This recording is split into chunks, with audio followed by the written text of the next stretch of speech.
What is your advice for a young dancer coming up? They wanted to make a decision like, hey, should I pursue that as a full-time career? Still not sure if they want to continue. What's your advice for them from a physical/health perspective and a mental/psychological level? Running the session, it wasn't just about opening, like, hey, this is a space for dancers, older kids, who were just looking out for each other, who were just looking out for you. That DUI street shit. Yeah. From punk rock to street to skateboard to breaking to DJing. I was in the midst of that. And all of that is each one teach one. All that is mentorship. I took it upon myself. I'm going to play this position and kind of nurture the environment. Play with this. It's a lot of yes, more yes than no.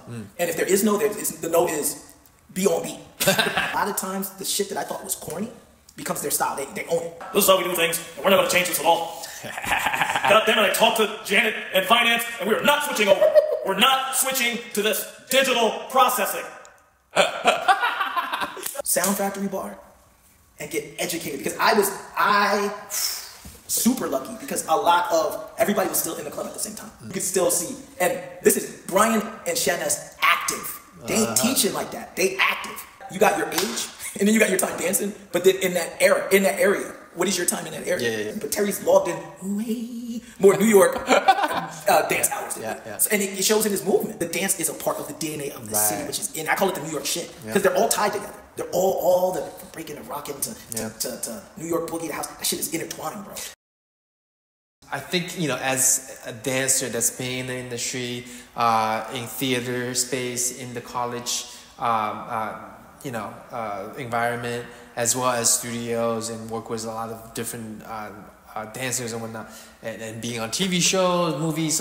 What is your advice for a young dancer coming up? They are just, maybe a couple years in the game, and they feel like they're learning a lot and getting better and better in terms of their dance skills and whatnot, and they're at the point where they wanted to make a decision like, hey, should I pursue that as a full-time career? Or maybe people that got into the scene for a couple years but still not sure if they want to continue. What's your advice for them from a physical/health perspective and a mental/psychological level? Okay. I want to go back because I think we got cut off on the session part. That going back, because this all leads in. Okay. So when I lost my book, it was around the time that me and Byron had passed the session down to me, and I brought in Erica to do it with me. Sure. And I was saying before that it would be a beautiful thing to talk to Byron for his take. Sure. But in Philadelphia, I ran a session with another dancer by the name of Raphael Zaviet, who also comes from Pure Movement and is active in academia and concert dance. Got it. And we'd have to have a conversation with Raph, but for me, when we were running the session, it wasn't just about opening, like, hey, this is a space for dancers. It was a place of, we've got these new young breakers, and it became a place for me to help the generation, to play the role that my school teachers played and the community played, meaning the older kids who were just looking out for each other, who were just looking out for you. The older kids that were in the clubs with us that would look out for you. Like street people, like street folks that would be just like, yo, what the fuck are you doing? Like, chill. Or they would help you out. Right. And then that segued into Rennie. And then the guys that I worked for at the skateboard shops, they were street folks too, but they were just in the skateboard and graffiti and stuff. Yep. So there's all this, it still pulls down to this, this whole thing of each one teach one, that DUI street shit. Yeah. From punk rock to street to skateboarding to breaking to DJing. I was in the midst of that. And all of that is each one teach one. All that is mentorship.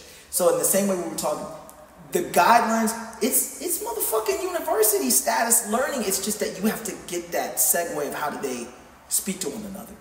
So that space that was, Kumquat was the name of the building that we were doing the break-in session at class and session, that's what we were bringing to the breakers.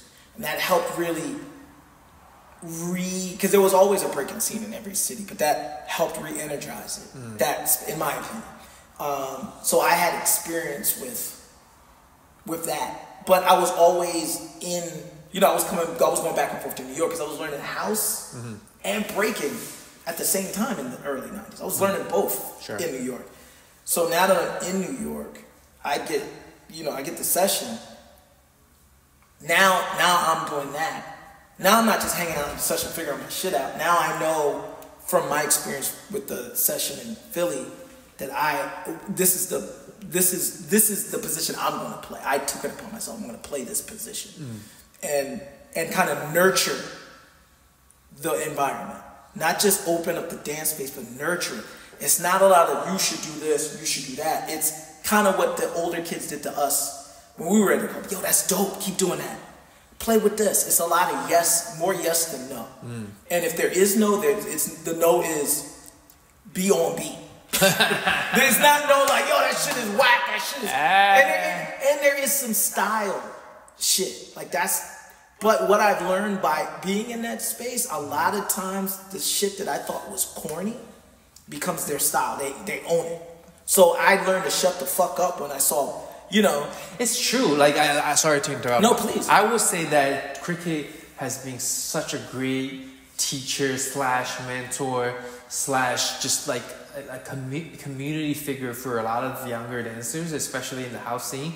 Just New York alone, I know some of the great dancers nowadays all came from cricket's teaching, like Alex, Tommy, Jungle, Shango. Yeah, exactly. Mariana. And then they're all crazy natives, basically. Yeah. But they probably start from zero, right? And then they didn't have any, so to speak, like the foundation. You start from zero to where they are now, which is amazing because witnessing their growth from like a beginner. Yeah. I did. Like when I first came in, like I'm like, oh wow, like these guys are getting better and better. Like every session I go to, like they just got better again. You know what I mean? Like, but I guess that's what you're referring in terms of how to nurture these kids in terms of what style they can get into, like the method that you use. Yeah. But the method, I think the method that I use, it's what was used on us. Right. But again, I had to. This is, thank goodness, what I learned from Rennie is finding the middle ground. Because a lot of times it's like and this is everything. I could use this same thing with corporate America. This is how we do things, and this is how we do things, and we're not going to change this at all. God damn it, I talked to Janet and finance, and we are not switching over. We're not switching to this digital processing. You know what I mean? It's like, all right. So in the same way, we're going to the way of how people taught in different communities. We teach like this. I'm not gonna put it in a room with lights and we got a 5, 6, 7. You know what I mean? But for me, from being in pure movement, I had to find this. I was constantly in a place of, okay, we gotta find this middle ground. How do we get a little bit of both?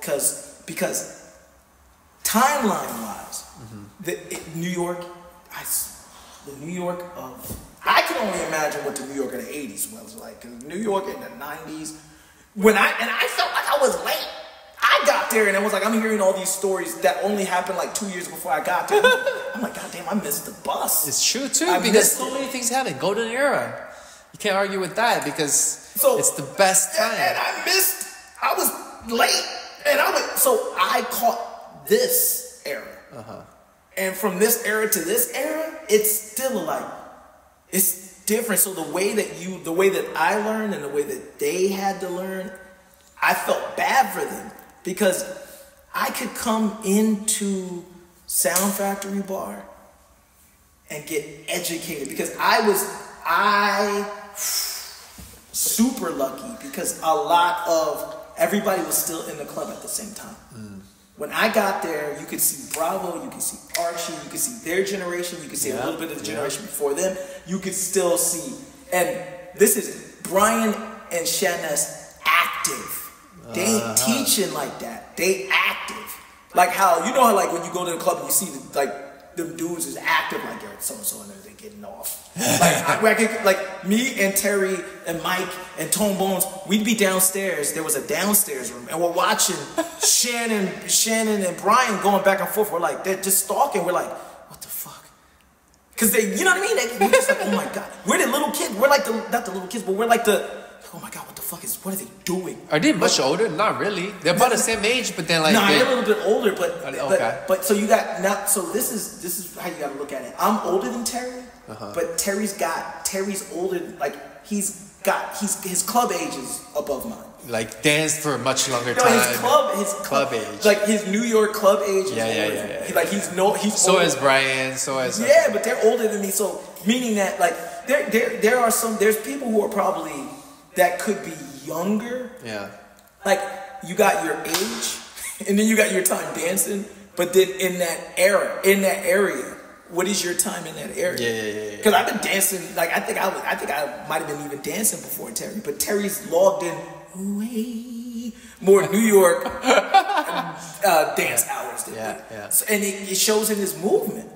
That's what I mean by like Terry could not articulate the things that are in his that I could see like it's like I don't move like that. You know what I mean? Because he's in around it. He's around it. He's walking through. He's living in New York. So I'm older than him, but his New York, like the dance, so strong, the dance is a part of the DNA of the city, which is I call it the New York shit because they're all tied together. They're all the from breaking to rocking to New York boogie to house. That shit is intertwined, bro. See, this is what's so interesting about like this whole show, by the way, is that I have to give him some of the guns. Yes, sir. So it's like it's so interesting for people that are watching this video to learn about like the aspect of the people that like the people that dance in the original hip hop house scene back in the days all the way till recent, and then it's somehow I've talked about this years ago. There's just not much of so-called parties in China. It's been better, not just China but in Asia in general. Right, but it's getting better. Like there's more people throwing parties at events, so it's not just about competitions anymore. But it's still missing that key ingredients, right?